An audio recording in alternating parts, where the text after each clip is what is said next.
This will be our last video for the week of the integumentary system, and it's going to focus on cancer. Skin cancer has one of the highest survival rates if you find it early and if it's treated early. There are 3 types, and they are named for the epidermal cells where they originate or where they start.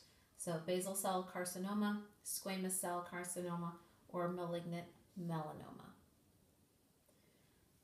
So going from the most not easiest or best, but we're going to get to the most significant at the end. So we'll start with basal cell carcinoma.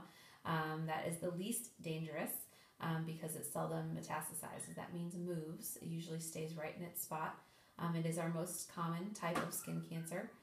It comes from cells in the stratum basal, so that's easy to remember, basal cell carcinoma. Our lesions might be a small shiny bump. They might have a little depression in the middle and then raised edges.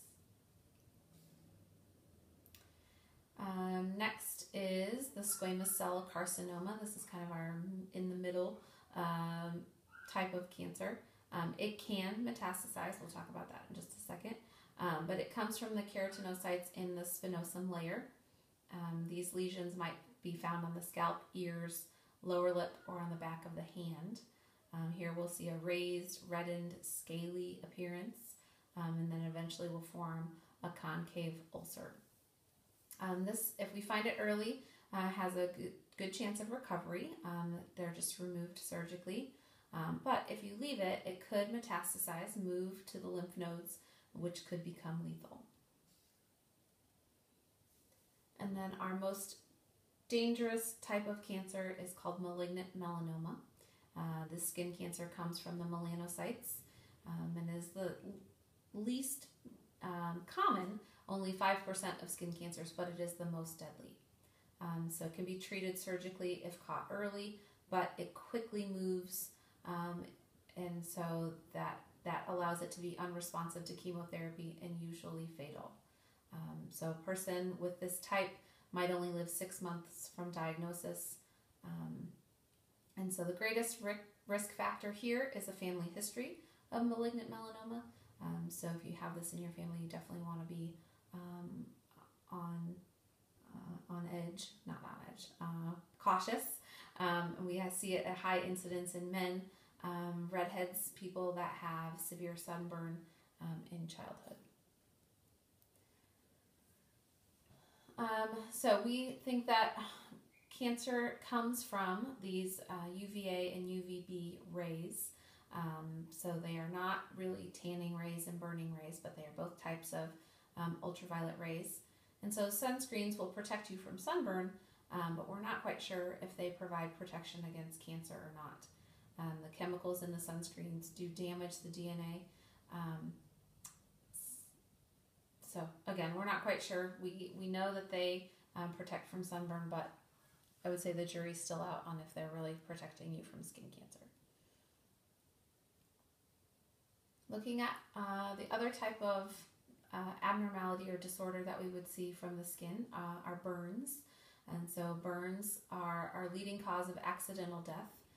They come from fires or kitchen spills, sunlight, radiations, acids or bases, or electrical shock. The death comes from fluid loss, infection, dead, burned tissue. They are classified according to the depth of the tissue. So going from the most shallow to the deepest.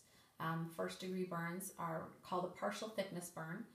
They are only involving the epidermal layer, and so you'll see redness and pain, but they're going to heal on their own in a few days. So most sunburns are first degree burns.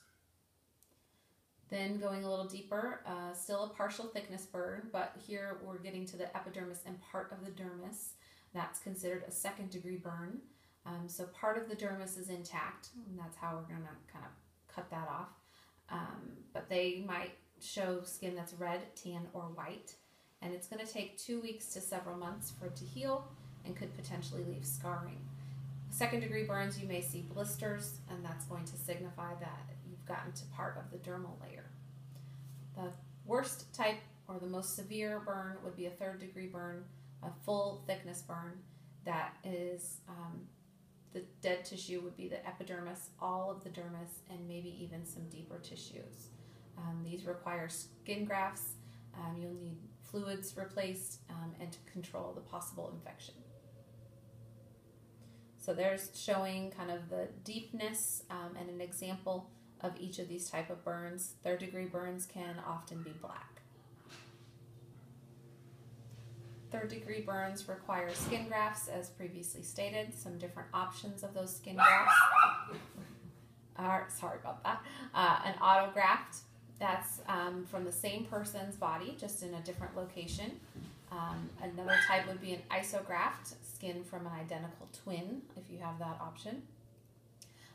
Or a temporary graft. Temporary grafts do have problems with immune system rejection. So that's a possibility if it's coming from an unrelated person or even from another species.